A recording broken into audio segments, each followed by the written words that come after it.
Welcome, everyone. You are in the workshop on Medicare for All, still a matter of life and debt. Why does it continue to die in the duopoly? And we're really happy that you're here. We are happy to welcome our presenters, Daniel Lugassy and Gloria Mattera. And without further ado, I'm just going to turn it right over to them. Thank you so much, Dee. Just excited to be with everybody in this space. What a wonderful, start to the annual national meeting for the Green Party. Our workshop here is called Medicare for All, still a matter of life and debt. Why does it continue to die in the duopoly? So we're going to start with some introductions here. We're obviously here because single payer has been on the platform for the Green Party since 2000. And so I'm going to turn it to my colleague to introduce themselves first, and then I'll go. So, Gloria. Thank you, Danny. Hi, everyone. Welcome. Thanks for being here. I'm Gloria Mattera. Currently, I'm co-chair of the Green Party of New York. My profession is I'm a child life specialist, and I work in the public hospital system here in New York City. I've been a longtime Green, longtime healthcare justice activist, and delighted to be really talking about this. I've been working with this, and I'm so glad that I am part of a party that's been talking about single payer and health justice for a long time. And I'll leave it at that for now. Awesome. Thank you, Gloria. Hi, everyone. Danny Lugassy, he, him. I'm an emergency medicine physician and a medical toxicologist. I'm currently practicing in New York City. I practiced in Baltimore, Brooklyn, Manhattan, all over in some of the busiest emergency departments in our country. I have been working on single payer since 2001. And luckily, shortly after that time, I met the amazing Gloria Mattera, who's a friend, colleague, mentor. We are both on Physicians for a National Health Program New York Metro chapter. We're both on the board together. And you can see us here. We were at the Climate March last year. I've been with the Greens since 2012. And so, we're going to get right into it. And, given that both of us work in healthcare, we just want to make sure you understand that both Gloria and I have no relevant financial interest to disclose. We are both part of PNHP, New York Metro Board, but that's a voluntary, non-paid position. And the views and opinions expressed here are our own and do not represent our employer. So I'm going to turn it to Gloria for a moment here. Thanks. I think, both Danny and I, because we have been working in public health for a long time, we have really seen the injustices, especially for patients who are underserved, immigrants from certain constituencies that are, not as well resourced as others. And so, for me, working with children in public health, I would say that, one of my experiences of many is that I worked with this young teen from Ecuador. She came from Ecuador with a younger sibling and another group of children led on and off by an escort or sometimes just herself. She probably walked through 4 different countries and states to get to New York. And she presented to us at the hospital with a really pretty serious syndrome, which was really based around both a medical and, kind of induced by trauma, and really presented as a bit of an eating disorder, but with a lot of other medical complications. And because she was undocumented, she was able to get what we have emergency Medicaid, which we do in New York. I don't know if they do it other places that simply. So she was able to be seen in our emergency room and treated acutely on our pediatric floor. But once she was diagnosed, she really needed a special environment. She needed certain kinds of treatment. And that is basically closed off to anyone who is undocumented. And in fact, the children that do have Medicaid and are able to have that, or health insurance, Child Health Plus, for instance, when they're kind of under the poverty level, even the special programs like rehabilitation and patient rehabilitation, programs for kids with special needs and medically fragile kids, they are not able to get that. They're just not covered for it. And so in the end, we can say that that really lowers their life expectancy, creates a situation where they have long suffering medical problems. This patient went on to go to 1 week kind of a rehab help thing that we were able to get her in really through charity. But, it continues today that she's really not being treated for her illness. She really can't have the proper treatment that she needs because undocumented or are denied complete medical interventions on a kind of a higher level, tertiary level. And if she is to get Medicaid at some point, if that's allowed, she will still be restricted to the kinds of care, the high quality care in the private institutions that many people get because they have private insurance. No, stop there. Thank you, Gloria. Gloria and I could tell you stories for hours. I'm going to tell you one that I often tell. So, as an emergency physician, I was working on a busy shift on a Friday night. Patient comes in having a massive heart attack. And so, as you may have seen in TV shows, there's a swarm of doctors, nurses, patient care techs, and we're all trying to rush this patient to get the blocked coronary arteries opened up. And as we're doing this, in the middle, she yells, "Stop! You get my insurance card. You give me my phone back. I want to call my insurance company. I want to know if you're a network. I want to know if the cardiologist is a network. I don't know how much this is going to cost me. I have a high deductible, low premium plan. I lost my spouse a few years ago. My daughter's on the plan. I don't know if I can afford this." And I've told this story hundreds of times, and I'm getting chills right now because I know in that moment, I had very little I could tell that patient. So I told her, "Look, we are going to do the best we can to take care of you and make sure that you are safe and healthy and back with your daughter." But I was not able to tell her, and still today, not able to tell her, "Do not worry about the costs. Let me put all my training, all the resources we have in this hospital to save your life." So obviously we wanted to humanize this first. And again, we can tell hundreds of these stories. So thank you again for joining us. We're going to present for about 40 minutes, 45 minutes. We've got a little break in between for you to ask some questions. But for most of them, we're going to take towards the end where we're going to spend the last 20 minutes question answer. And we want to hear strategies that you've been using to help get Medicare for All passed. We're going to review the current state and financial impact of the US healthcare system. We're going to detail really just some of the key features and policies of single payer Medicare for All. We're going to talk about how it's continued to die in the duopoly.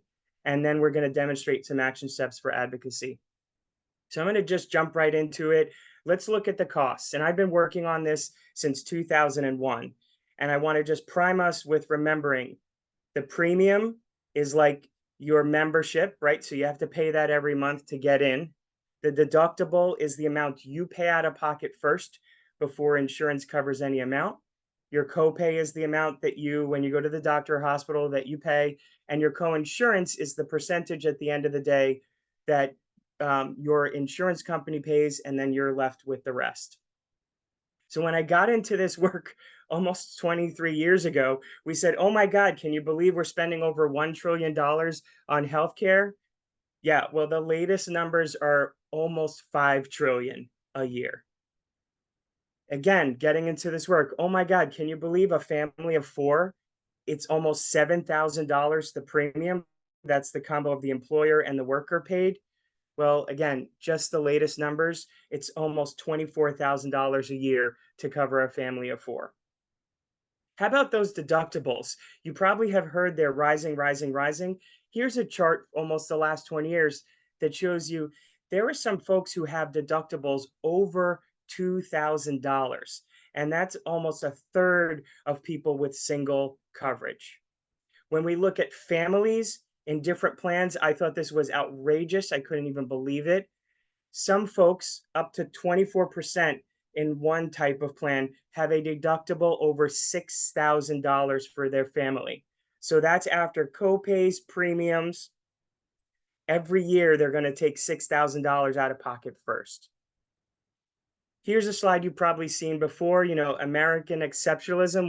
We like to talk about how we do things better than everybody. And unfortunately, it comes to spending on healthcare. We're way ahead of other nations that look like us in economics, right? So in the 1980s, it was kind of close, and then we just took off. We're spending 2 or 3 times our GDP on healthcare. It's about 18%, latest figures. What does that actually mean per person? We're spending over $12,000 per person. And again, that's 2 to 4 times other nations that you can see here that have similar economics like us: Canada, Sweden, Germany. So what do we get for all of this cost? Well, again, number one, working on this for 20 years, we thought, oh my God, there are 50 million people uninsured. And here's the uninsured rates over the last few years. And oh, by the way, what happened in 2020? Why is there a blank in this chart here? I always find that infuriating. You know what happened here. COVID happened. And we don't really know how many people actually lost their insurance, but at one point there was probably 36 million plus people who were uninsured. The rate of uninsurance for the whole nation has hovered around 7 or 8%. There was a lot of hooing and hawing. Oh my God, we got to 7.2% last year. That was the lowest it's been really in many years. But guess what? Right in this first quarter of 2024, we're right back up to 8.2%. 27 million people are still uninsured in this nation. What I want you to also know about is something called underinsurance. Maybe you've heard of this, but it means that your out-of-pocket costs, not including your premiums, is more than 10% of your household income, or those costs are greater than 5% if you're part of a low-income family, or your deductibles are more than 5% of household income. So when you look at this, not only are many folks uninsured, but 23% of us are underinsured, which means even with insurance, we're having a lot of trouble paying for our health care. How about our outcomes, right? You would think with all this cost, we would have some of the best outcomes. You all know this. We have some of the worst life expectancy. When they rank us among other nations, we're somewhere toward the middle or last most of the time. Our life expectancy right now, you can see, is 76.1 years, well below comparable country average at 82. Again, despite us spending more, sometimes more than 3 times other nations. We often cite maternal mortality. So we have about 21 deaths per 100 live births. That's 2 to 12 times other nations. And why do we often look at this? Because what we know is that if you have good insurance coverage and access to care, you should not be dying in childbirth. And again, look at how we compare to other nations. Norway, Spain, Japan, we're almost 20 times, 10 times what their maternal mortality is. What about being uninsured? Well, time and time again, you've heard these studies. Almost 45,000 people die each year due to being uninsured, right? And so what we know is that if you're uninsured, you're 40% more likely to die than having private insurance. And this has just gone up and up and up. This to me is the most sobering piece of information that I'd want you to walk away from if you haven't heard this data. As someone who was on the front lines with Gloria and other workers at city hospitals in New York City, seeing the death toll of COVID, right? 1/3 of the nearly first million folks who died from COVID could have been saved in a Medicare for all single payer system. And we could have actually saved $100 billion while doing that. And we have a much higher rate of dying than COVID, essentially, again, worse than any other nation in the world. I've seen this study repeated time and time again over the last 20 years, and they just repeated it a few years ago. They looked at 16 industrialized nations like us and said, can we prevent your death if you have an injury or an illness that can get timely and effective care? And guess what? Like this horse, number 8, we just keep coming in dead last, 16 out of 16. Again, what do we get for all of this cost? You are probably very well aware that we have widespread healthcare access disparities. And I often start with this quote from Rudolf Virchow, who is a famous physician. I think he invented the microscope or did something with a microscope. Maybe someone will correct me later. I'm blanking right now. But he said medicine is a social science and politics is nothing but medicine on a large scale. And I love this quote, but it also makes me sick to my stomach because I know the politics of our nation and the worst of our racism, segregation, classism, the way we attack the poor, it all plays out in medicine. In fact, medicine is demonstrating all of the essential ills of our society. So we're going to just briefly highlight race, the LGBTQ plus community, the immigrant community, low income Medicaid community, and how they're affected by this current system. If you haven't heard yet, racism and the US healthcare, it's one of the greatest purveyors of systemic and institutional forms of racism. And we see that across institutions and policies and practice.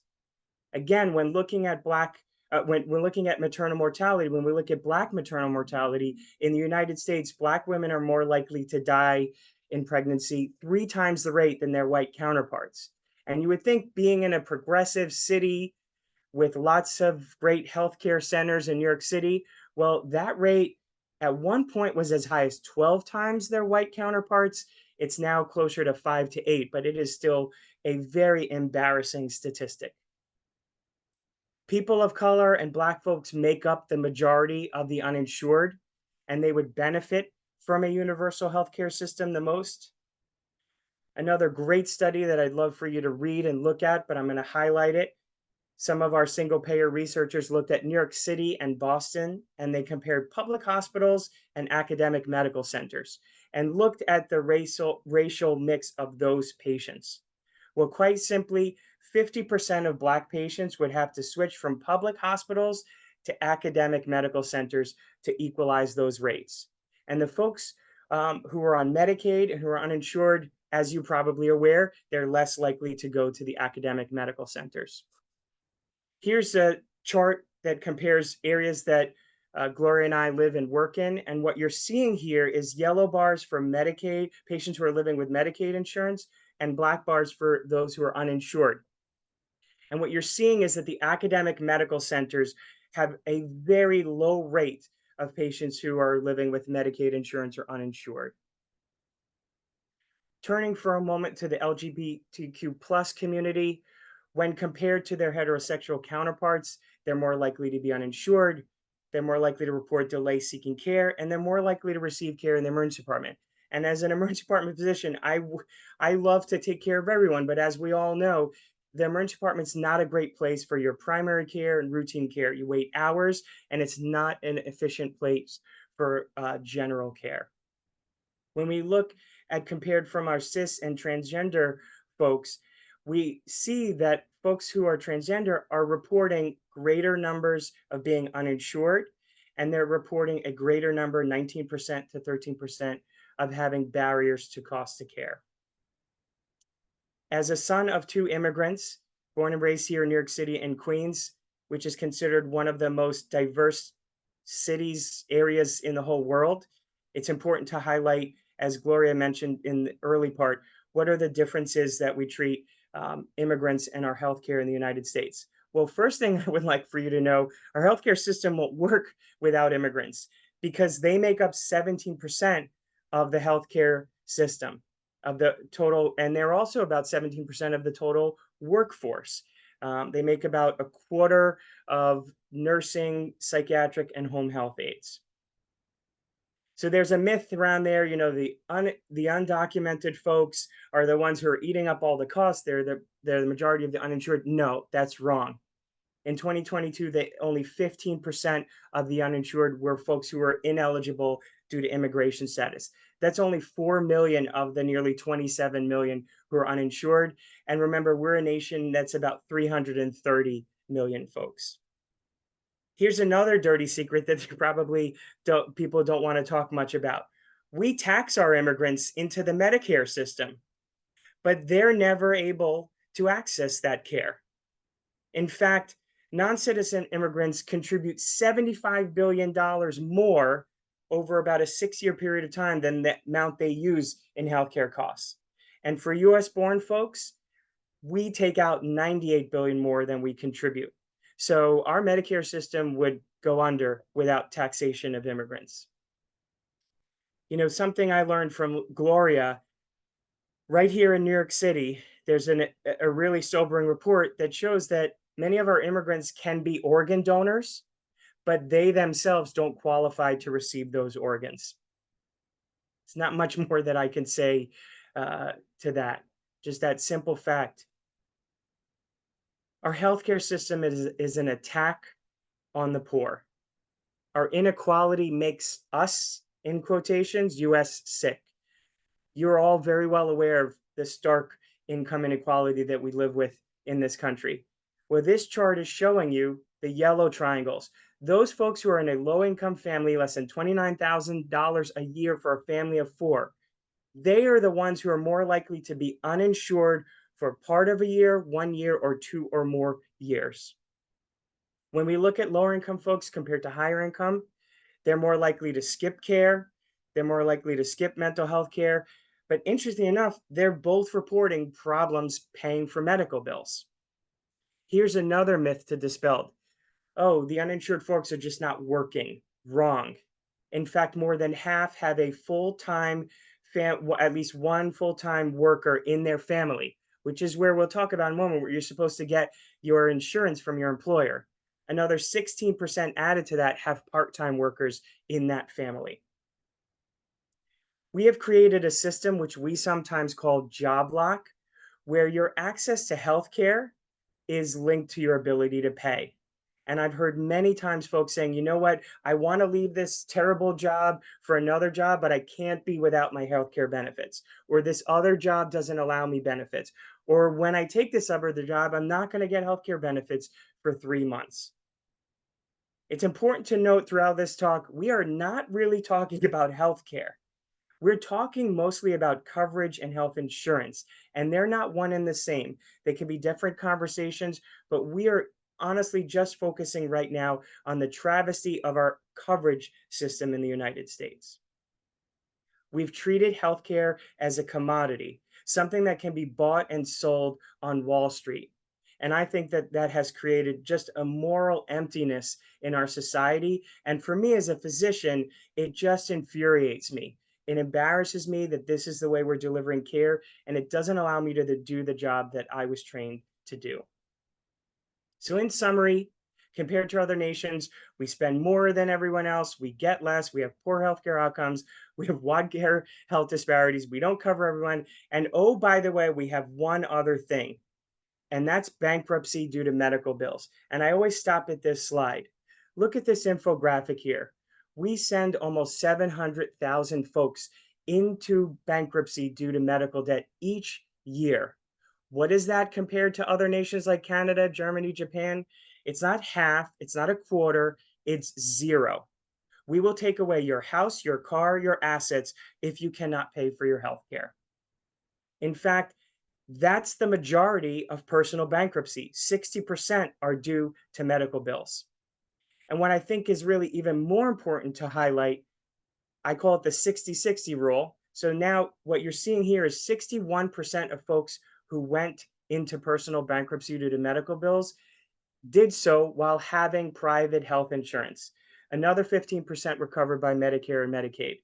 So again, you get sick, you lose your job, you lose your benefits. You're getting your benefits, you're paying for it on your own. You get sick, you can't keep up with that, you're going to be in a huge amount of financial trouble. The amount of debt that we have in medical debt in this nation, again, is just insane. Over $220 billion in medical debt. And in fact, almost 80% have more than $10,000 in medical debt. So I'm going to pass it to Gloria. We're going to talk briefly about what we have now in coverage and what Medicare for All is. Thanks, Danny. Right, so what's happening now, as you can see by the list of just a small amount of the insurance companies, is how we're getting our healthcare, what's paying for our healthcare right now, and how it's being paid for. So the most common coverage, really, you can see the breakdown is people who are, for people who have health care, it's through the private plan, mostly employer-based. Some people paying it on their own. Then there's the marketplace option. I guess it came in during Obamacare. And even people, with health insurance really don't, as Denny mentioned earlier, don't really have the proper coverage that they need. And then there's public, Medicaid, Medicare.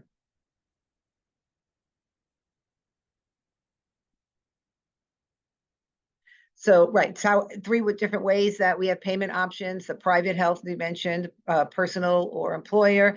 We're paying a premium, and then each healthcare plan, your place of work. Some people are covered under their union benefits. What's the deductible? What are the fees? What are the co-pays?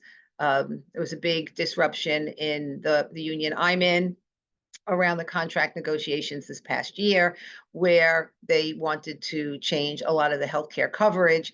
And I think many of us know that because many people have employer-based coverage, and Danny talked about job lock, there's always that tension between negotiating for your health benefits with an employer, whether it's your union or some other collective bargaining body doing it, is that, well, you can have salary increases, you can have cost of living increases, but then we're reducing your healthcare benefits. Or you can have your healthcare benefits, but then we need to have zero raises for people.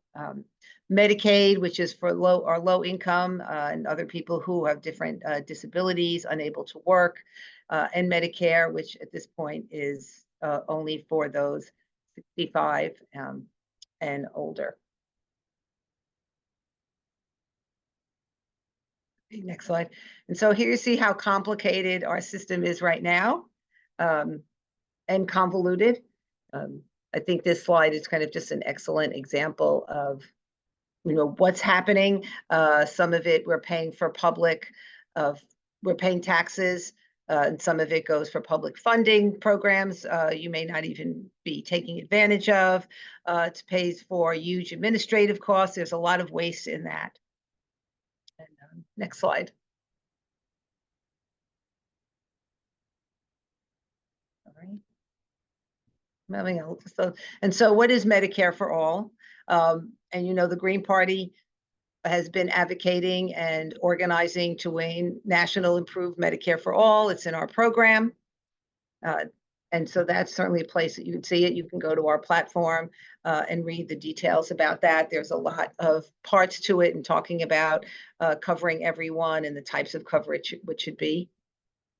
There's also, and so what happens when you do that is you have a bit of a streamlined version of coverage. When we have single payer, you'll see that everything gets funneled into the people pay taxes, progressive taxes gets funneled into the government.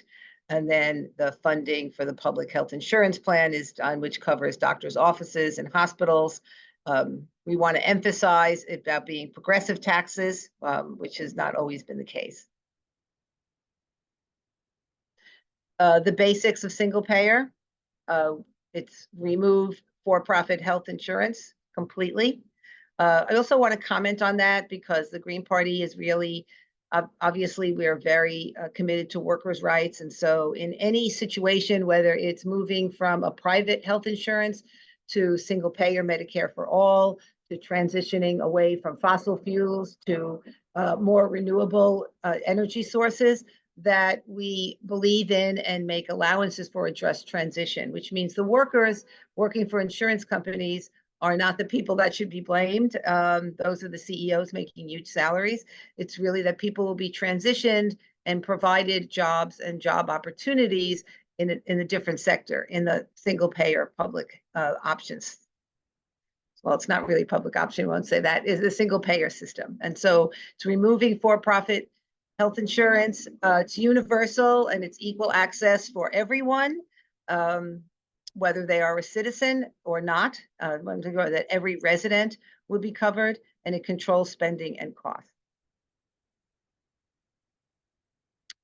I think this cartoon speaks for itself. There's in our healthcare system, there's always someone, and that's usually the insurance company, between the doctor and the patient, making decisions about care and what care options you'll have.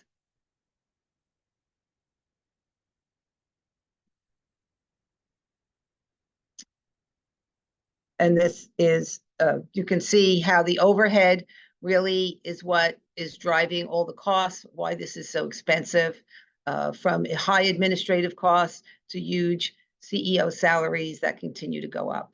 I think even during COVID, Danny may have mentioned this earlier, there was still profits to be made.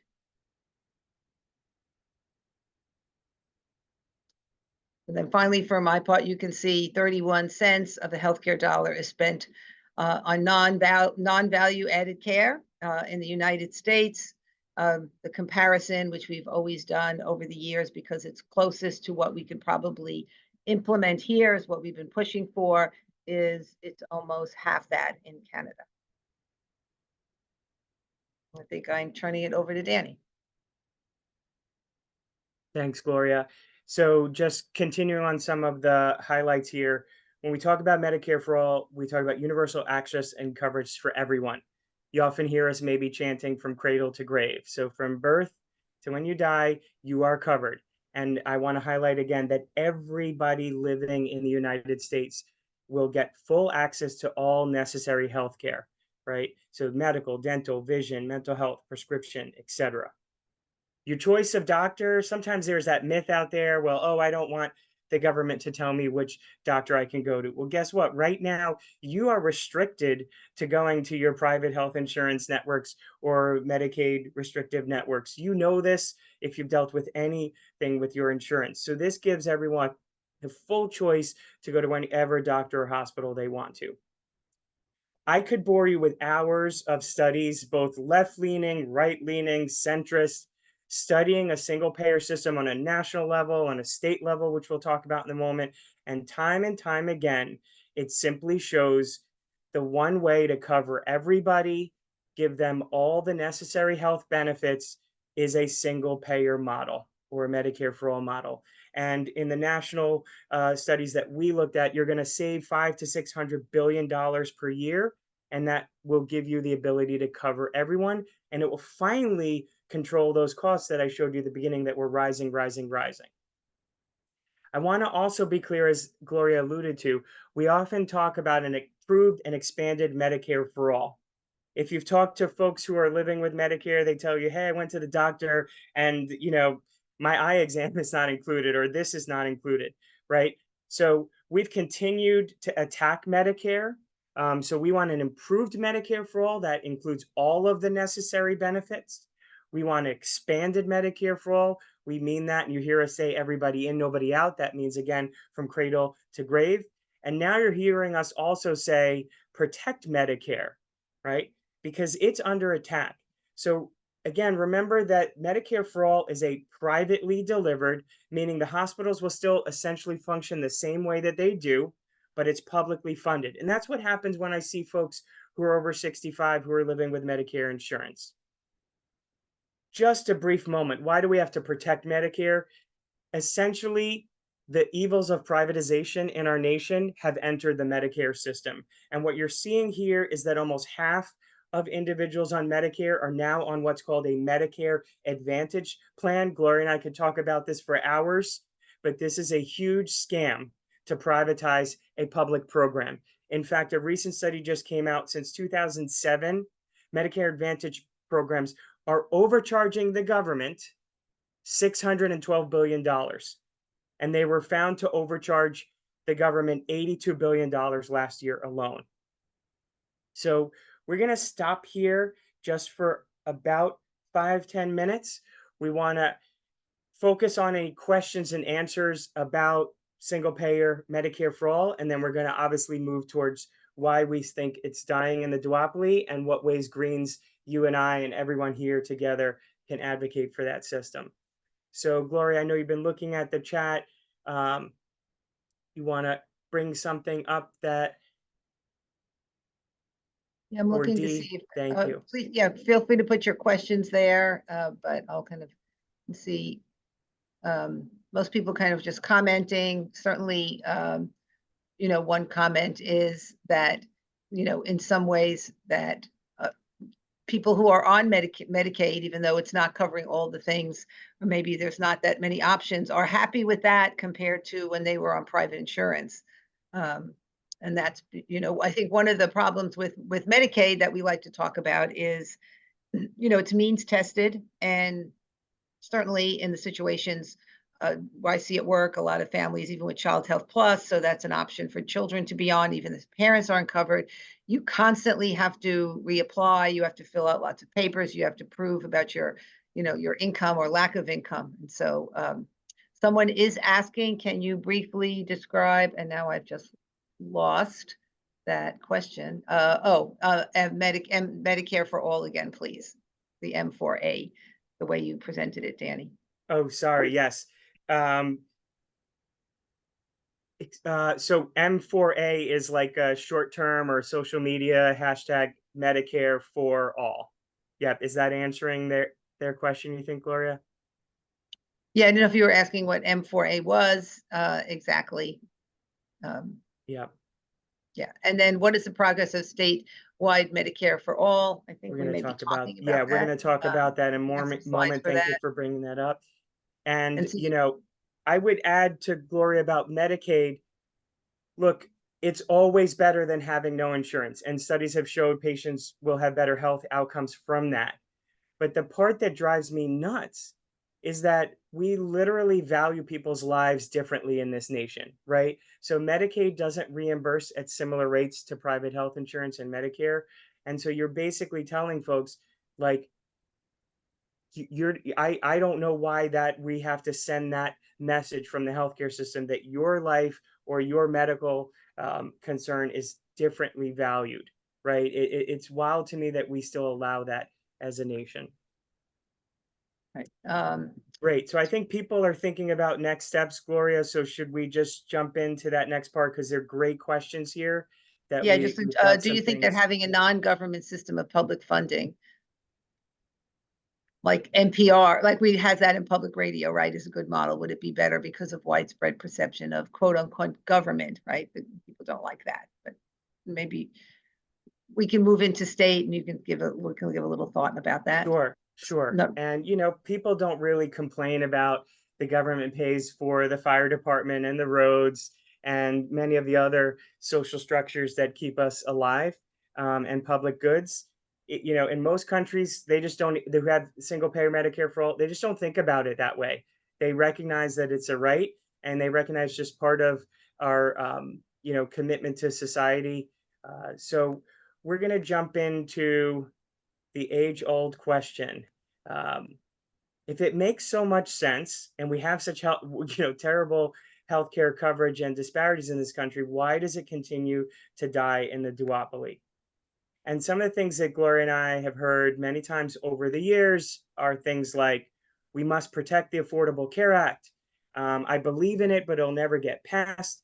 This is socialized medicine. We can't have it. And vote blue no matter who to save healthcare. And so we're hoping to challenge some of those ideas here today.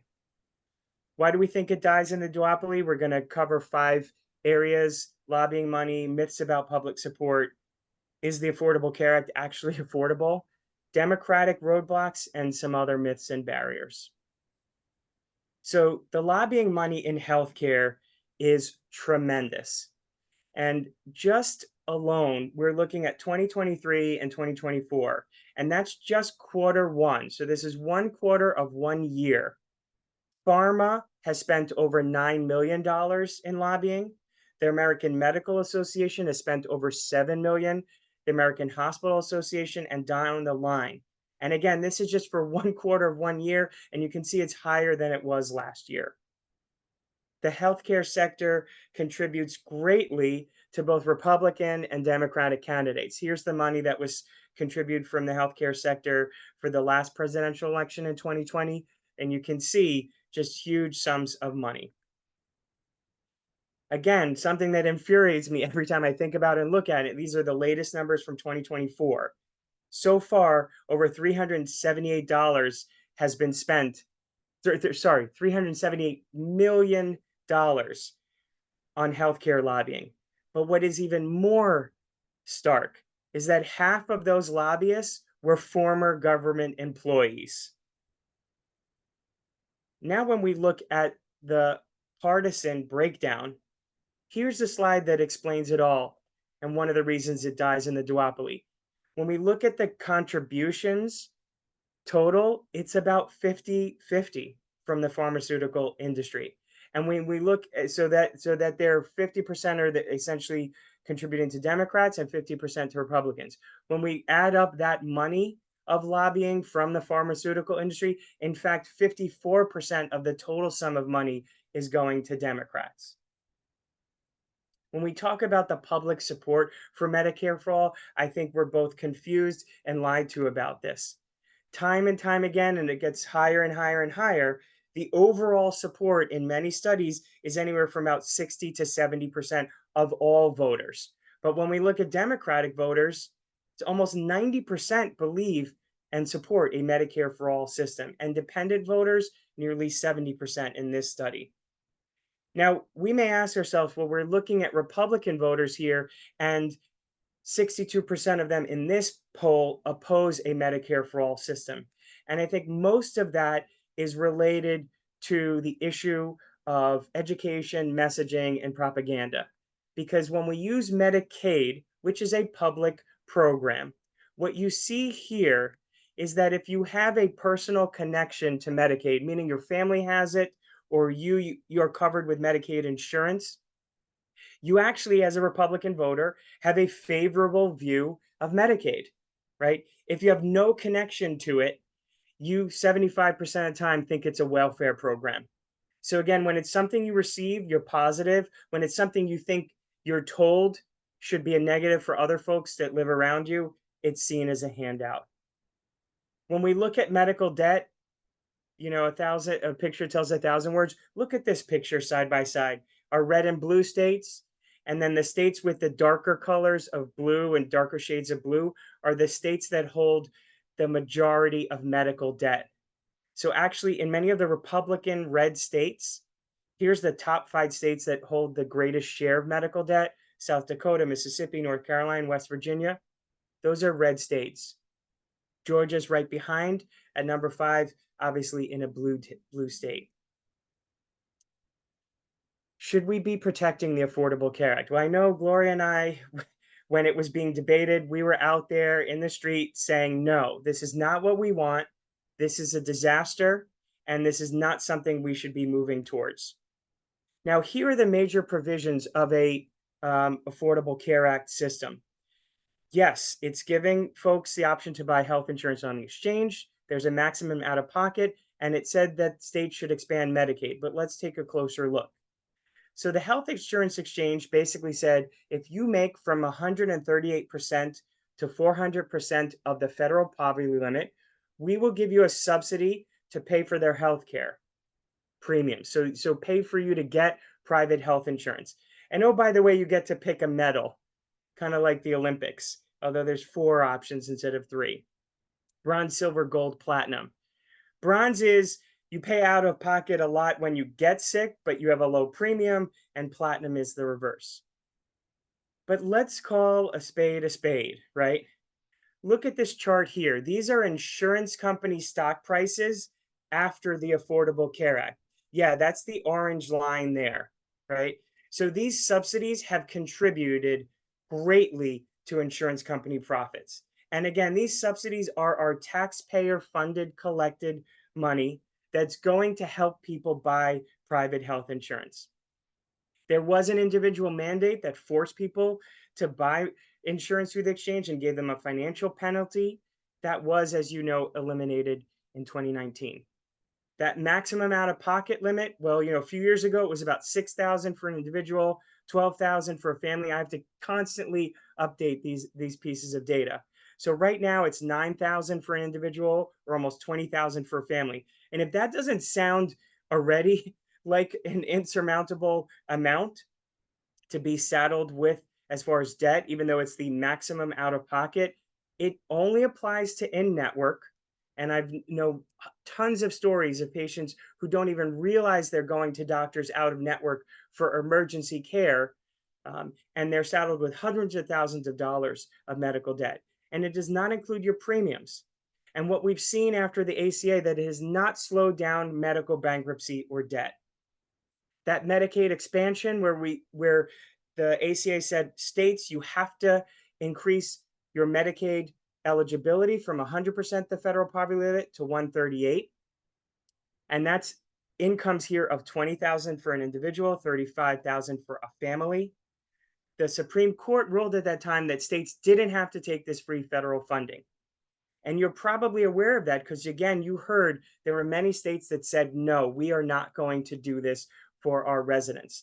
Now, currently in 2024, we're standing with 9 states out of 50 that have not expanded. But here is the just absurdity of the system that this has created. It's called a Medicaid coverage gap.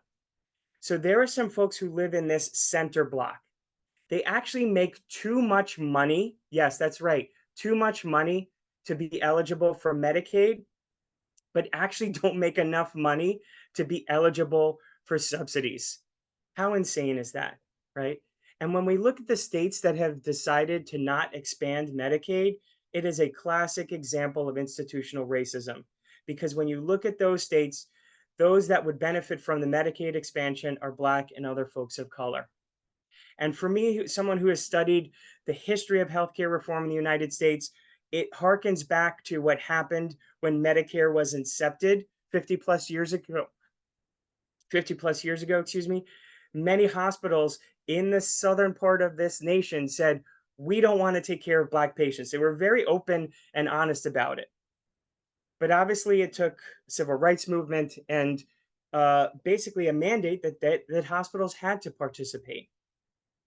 The Affordable Care Act is a conservative model of delivering care. In fact, when Obama was asked about it, he pointed towards Mitt Romney, Republican governor of Massachusetts. He pointed to the Heritage Foundation, which I want you to go look up, which is a right-wing foundation. And he said that that was very similar to the model that he was delivering, because when you think about it, it keeps private insurance alive, and it actually funnels public funds towards the private insurers. So in summary, yeah, the ACA has left millions uninsured. There's continued rise in costs. Personal bankruptcy has not changed, and it continues to fuel the for-profit system. So let's talk for a moment about the democratic roadblocks. I actually think this image I found here is quite, I guess, oxymoronic would be the term, that point this way to minimum wage, progressive tax, universal health care. In 2009, many of our single payer advocates were very excited. We thought this was at least a moment where single payer was going to be brought to the table and discussed with the Obama administration and this big healthcare summit, and we would at least have a voice and present our case, if not win it at that time. Dr. Margaret Flowers, who many of you know, a longtime Green Party member, co-chair, Senate candidate in Maryland, was actually arrested outside the House trying to get single payer just to be part of the conversation. And Obama at the time said, hey, if we're starting from scratch, we'd probably do single payer, but we're not doing that. We've been living for 4 years under a president who said, if by any miracle Medicare for All came to my desk, I would veto it. How shameful, after the data I showed you related to COVID, where a third, 300,000 plus folks died who would have benefited from that system and would not have died, right? We do have a Medicare for All Act brought in the Senate and the House by Sanders and Jayapal. Right now, it only has 14 co-sponsors out of 47 Democrats and 113 in the House out of 212 Democrats. We're going to shift for a moment talking about the state single payer efforts. Gloria and I have been very involved with the New York Health Act. Essentially, what the New York Health Act does, it transforms our state into a state single payer system. So no copays, no deductibles, no premiums. Everybody living and working in New York State is covered. It saves billions of dollars each year. And oh, by the way, 95 to 98% of New Yorkers will pay the same or less for their health care. Infusion of lots of jobs. So here's how the story's gone over the last 10 years of our lobbying efforts. At first, we have almost no co-sponsors. Then we have enough co-sponsors to pass in the assembly, but the speaker at the time, Sheldon Silver, said, "I'm not bringing it to a vote." He is ousted in a scandal, and it comes to a vote, and we pass it 4 years in a row. And then they tell us, "Oh, wait, that's cute. You've passed it 4 years in a row in the assembly. You only have 2 or 3 co-sponsors in the Senate." Well, now we have a majority co-sponsorship of the New York Health Act in the Senate. We actually have a majority Democratic Senate, Assembly, and governor. And the uh, Senate Majority Leader has not brought it to a vote or discussion, and the governor has not said one word about it. Again, knowing that we could pass the New York Health Act through the Assembly and Senate today, they have not said one word about it. In Vermont, you may have noticed that they got Senate, Assembly, and governor to pass it. And there's a lot of myths around it, but at the end of the day, it was killed by conservatives and healthcare industry political and financial power. There was no objective reason to move away from it. Right now, there's also state single payer movements across the country. So we have California Care that is similar to the New York Health Act that we're watching very closely. They've recently passed their assembly and trying to make waves in the Senate. But guess what? It's kind of the same story. Governor Newsom in 2018 said, "I'm tired of politicians saying they support single payer, but that it's too soon, too expensive for someone else's problem." Well, guess what? He's backed away from supporting it at this moment as well. And again, Democratic Senate, Assembly, and governor. Other quick myths and barriers here. I hear this all the time. "Oh my God, it's socialized medicine." And in fact, the American Medical Association, you would think doctors, it's a very conservative association for many years. They're the ones who are scaring folks for the original inception of Medicare. But I want to let you know that I and many have worked in socialized medicine right here in this country, and that's the VA system for veterans. Again, socialized medicine is just simply the government owns the hospitals, owns the space, employs the workers. It's a wonderful system to work in. I've heard, "Oh, it's too hard. We can't sign everybody up." There was a big crash during the ACA implementation of this healthcare.gov. But I learned that in 1965, of the 19 million eligible seniors for Medicare, 93% were enrolled on index cards in just a few months. So the rollout actually was quite easy. But Danny, the cost, the cost, the cost. Here's what 1/4 of the year 2022 that the profits were made by the insurance companies. United Health Group made a $6 billion plus during the height of the pandemic in 1/4 of the year. And the bottom line when it comes to costs, do you want thousands of dollars that pay for your taxes and then that keeps you alive? Or do you want to pay thousands of dollars in taxes and then thousands more to keep you alive? And when I hear people say we have to wait for the next election, we have to wait for the next cycle, I ask them genuinely, what is your privilege in this nation right now? Are you white? Are you living with private health insurance? Do you have enough money in the bank that if you get sick, you can handle your medical bills? Those folks cannot wait. So this is why we say organize with the Green Party. And I often say there's 3 things you can do: believe, educate, and advocate, right? I hear people internalize this, "Danny, I believe this, in single payer, but it'll never happen," right? I tell them, it wasn't too long ago where folks in this country thought it wasn't a good idea to have women have the right to vote. It wasn't too long ago that we could walk into a restaurant or somewhere and see these signs on the right segregating our nation based on race. These countries were all able to do universal health care, and the ones on the right have done it in the last 50 or 60 years, right? So it's not impossible. In fact, Canada's system of Medicare started, in a sense, province by province or state by state. And there was a ton of pushback at first, right? But now, quote, Canadians love their health care. So when we look at the state movements, we do think that's a current model of winning Medicare for all. When we look at same-sex marriage, that traveled state by state and then was federal legislation across the nation. There are many state single-payer movements across the country that you can get involved with locally if it's in your state. Um, Educate. Gloria and I can't go over everything today. Our Green Party website has lots of great information. We're part of Physicians for National Health program that puts out lots of great information.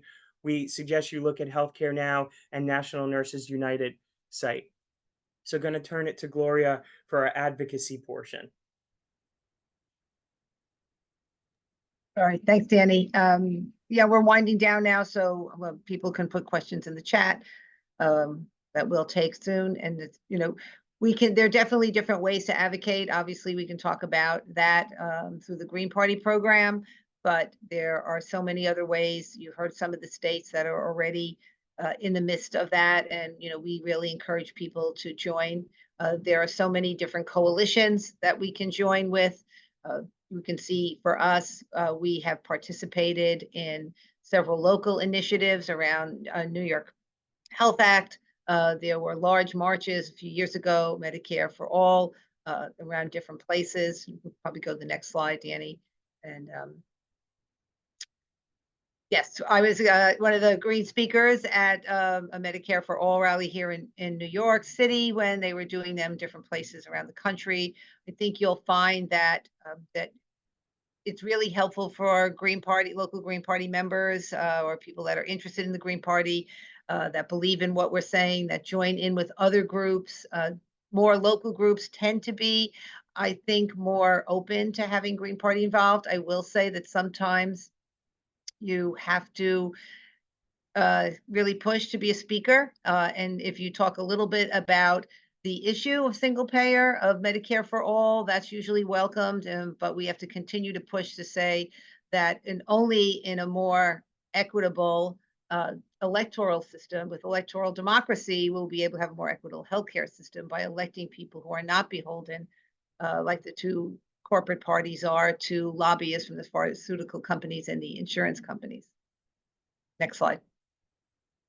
And we have been known to push for working with in a coalition for others, but we'll say that way back when fracking was starting in other states, that Greens, and then when we were running for office, Howie Hawkins for governor said that we need a fracking ban. We could not allow fracking in New York State. And even the bigger environmental groups, Food and Water Watch and others, said we need to ask for a moratorium. We have a moratorium, then we'll put a pause on it. We can further look into it, and we can continue kind of lobbying. And we continue to stand on the fact that we must ban fracking. That was the line in the sand, that we shouldn't try to offer any incremental efforts around fracking. And eventually those environmental groups came around with enough grassroots pressure for that to be signed into law in New York State. Next slide. Last one is PNHP does this wonderful thing where you can tell your healthcare stories as a provider, as a family member, as a patient yourself. So really check that out. There's some really wonderful stories.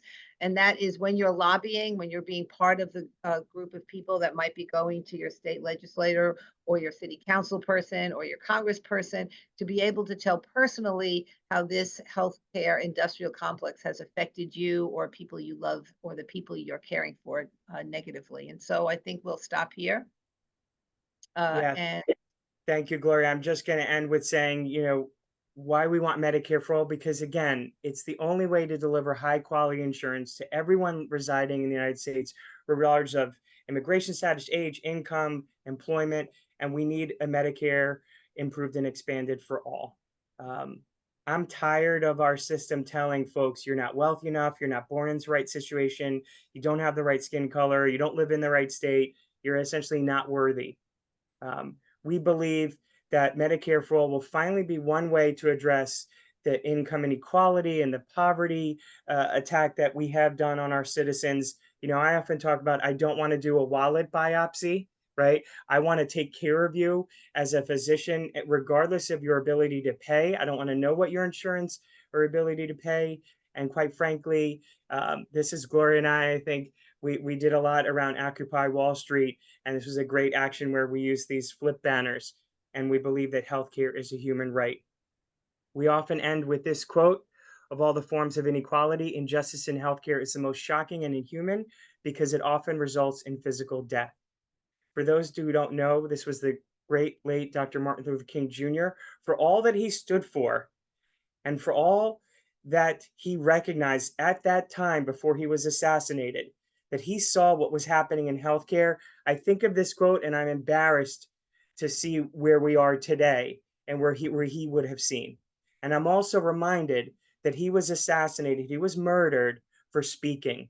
He didn't harm anybody, he didn't steal any money, he didn't take anything from patients. He was assassinated, murdered for his words. And so when we want to speak out around Medicare for all and many of our other injustices, we have to keep that in mind. So this is the question and answer portion. We've shared our slides. We'd love to now hear from you. We're going to answer some questions in chat. What are ways that you have organized? What strategies have been effective for you? Gloria and I are on X, Twitter, whatever we're going to call it these days, and you can see our handles here. But just a pleasure, and we've got 15 minutes left to open it up. So I think, Gloria, I'll leave this up for a moment. And yeah, Gloria, do you have some in the chat that you want to start out with? Yeah, well, Yeah. one, Sean made a comment that he's a healthcare provider in mental health, that the clients are facing the same issues around coverage, and actually appreciate you saying that, because actually there's even more disparities in terms of mental health, that often the coverage, the reimbursement, the deductibles, all that is very different, and even more onerous than for medical care. And certainly we know post-COVID, especially the studies done around children and teens, and I see it myself in the child psych services, that the increase of mental health issues for young people and for children have really skyrocketed. I'm going to give a hat tip to Paul Rubin, who wants to make a point that, you know, it's not really about taxpayer money and where it goes. And so therefore he provided a couple links if people have that interest. You know, and he says that one of those problems is that states really don't have the same fiscal power as the federal government has in terms of having a statewide single payer system. So I don't know, Danny, if you wanted to comment on that, but I wanted to bring people's attention to it as, you know, and we do know a state by state is really not going to be an effective way to do it. Although when we look at the Canadian system, it was done in one province first before it spread to the entire country. I don't know, Dan, if you want to comment on any of that. You know, same things, Gloria. I don't know how much more I have to add. You know, when we look at California and New York State, the amount of healthcare that is spent on this country, it's nearly half. It's some very large number. Those are two huge states. And so as much as I agree, also, I would love for this to be a national, you know, program across the country. We're trying all different methods. So I think it's important to advocate both at the state level and the national level. Yep. And I think if New York and California can lead the way, that is going to be huge for the larger movement.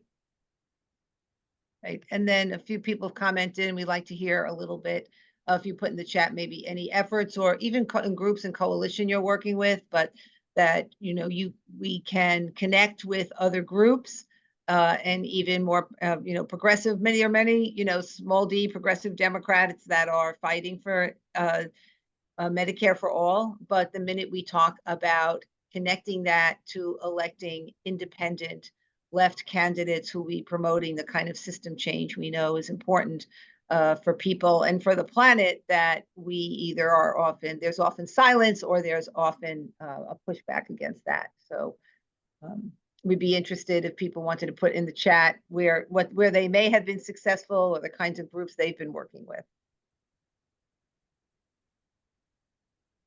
Okay, I wonder if smaller states could do some kind of regional system. That was a question. Yeah, I saw that. I don't have a good answer for that. I worry a little bit about that because I understand, you know, we are dealing, as mentioned, you know, in New York and California with very large, you know, financial structures. But I think that's, you know, an interesting thing to pursue. Yeah. I don't see any more questions, although I don't know if this study, someone put in the chat that there's some groups, most notably the Latino immigrants, that have better healthcare outcomes than whites after they have spent some time in the United States, after that time has passed. I'm not really sure. I don't know. I'm not familiar with that study. I am familiar with this study. I know it's from like 2005, and I think, you know, this is maybe the big you know, lie that Republicans are telling white poor folks across this nation, that, you know, you can't have a Medicare for all healthcare system, right? Because that's going to go to immigrants and others. Yeah, you know, from what I understand in that study, it's really looking at, again, folks who really don't have good access to healthcare, right? And if you're white and don't have access to healthcare, you're going to have poor outcomes too. So I think those are probably different in the latest studies. So it's something that I will look into and keep in mind too. Thank you. Yeah, I know if I know one person's trying to raise their hand, but we prefer if you put your question in the chat. I did. Maybe I'm having a little trouble finding it. And also that study says Hispanics come to the United States with better health care, and then their health care decreases the longer they stay. Okay. They have Oh, better thank health care you. to start with than we do, but that doesn't Okay. last long. Right. Yeah, and I think that depends. Many immigrants that I'm seeing now, or recent migrants, are not coming with healthcare. They're actually, people are bringing their children here under dangerous, you know, traveling conditions to hope that they can get treatment for various diseases and things that they were not able to get in some of the countries they're from, to be told that you are not eligible for that. But you know, I think it depends on country to country. So appreciate you clarifying that, Elizabeth. Yeah, And thank just you, one Elizabeth. comment for someone that said something. They commented about their spouse who is from the UK. So of us where they have you know, national health program where people, right, it is what people would say, oh, that's socialized medicine. So it's although we know that when Thatcher was in office, she created a situation where they could have private healthcare on the side, and National Health Service was losing a lot of money. But that is what they've had in England, which is different than Canada and what we've been promoting here. But I have good friends, a couple. His mom was very ill, and she was, you know, it's the same thing. What kind of insurance do you have? And when she was switched over to home hospice, they actually had to take away the medical equipment covered under one insurance and, you know, one situation out of her house and bring in the same medical equipment but covered in another way. And so it was always about well, who was paying for what, how things were going to go, filling out paperwork. His partner, when her mother was dying, she went to England to be with her, and she said she never saw a piece of paper that had a bill. It was all about spending time with quality care with her mother at the end of life. So even that alone shows the humaneness of a system that we are trying to implement here. And And often yes, in the Gloria did socialized, try to tear it down. That is very yeah. true. And Gloria, I would add, and often in socialized medicine systems like the VA, there are checks and balances which we don't have in our current system. There are ways that those systems monitor the health outcomes and making sure that people have, you know, reached certain milestones for their health. We can debate that, but right now we have a system that's based on value and quantity, and there's no oversight. We see this time and time again. We see doctors, hospitals getting caught doing unnecessary tests because it's just something you can bill for, you know. And again, remember that a large majority of Democrats and a large majority of independents, who are folks that we can reach out to, and Greens as well, support a Medicare for all system. I think about Canada, you know, some of the strongest defenders are, quote, right-wing conservative, because from just a business model, they realize, I don't want to negotiate rates for my employers every year with insurance. I want my employees to be healthy, to have health care, you know, and if somebody gets sick, I don't want the larger pool to change as far as the cost. So, you know, these myths out there that it is communism, socialism, again, most of you, I know, don't fall for that, but it is stuff that we have to continue to overcome, and when we are organizing and talking to people. Other questions or comments, Gloria, you're seeing? I'm gonna let Paul Rubin make his comment himself, so he can just like quickly describe what he's talking about in terms of Medicare Sure. being a Go ahead, Paul. So Medicare for all would be deflationary because of all the seed resources that you're talking about a third of all costs go to administrative costs. You have thousands of people who would be out of work and not contributing to the system without federal jobs guarantee or something like that. It would actually be deflationary. And so you would either be increasing spending elsewhere or you would be actually decreasing taxes at the federal level. I do think it's really important to understand like how when we talk about when you talk about a war that's being paid for or a bank bailout or any or corporate subsidies, they don't increase our taxes for any of that stuff. And it would be the same for Medicare for all, any kind of federal system. But anyway, just wanted to make that quick. Yeah, that's a great point you're bringing up, Paul, and one that I've been concerned about. There's a recent study, and if you message me, I'll share with you. They actually looked at this exact issue, right? And what they found is that they predicted models that people would actually work a little bit less, but they would contribute more to the overall, I guess you could say, financial GDP, because they would actually be taking vacations. They'd actually have more money for disposable income. They'd be spending more time with family and friends. It's a very interesting predictive economic model. So I think, and I think it addresses some of the concerns that you bring up, but I think those are important things to think about. But I think without a doubt, as we all know, people are dying every day from this, and people are going into medical debt. It just has to stop. It's really just such a scam that we're living under this system right now. Right. And we're really at time, we want to really thank everyone. We know it's a lot of information. I know there's a little back and forth about could they access the PowerPoint? Was the PDF working? Some people were able to do that, but also a few people said it'd be nice to have the actual PowerPoint. So we'll figure that out with the conference organizers. We'd love to continue to hear any local initiatives or state initiatives people are involved in. And if you're healthcare workers or you've had any experiences in the healthcare system that you want to share, I would look into the stories or just contact Danny and I and figure out how to connect you with that. And yes, I hear the PDF is working, but if some people and I'm dropping it again in the chat. Yeah. Great. So thanks everyone. Thanks to Dee for hosting us here, and hope everybody enjoys the rest of the conference and convention.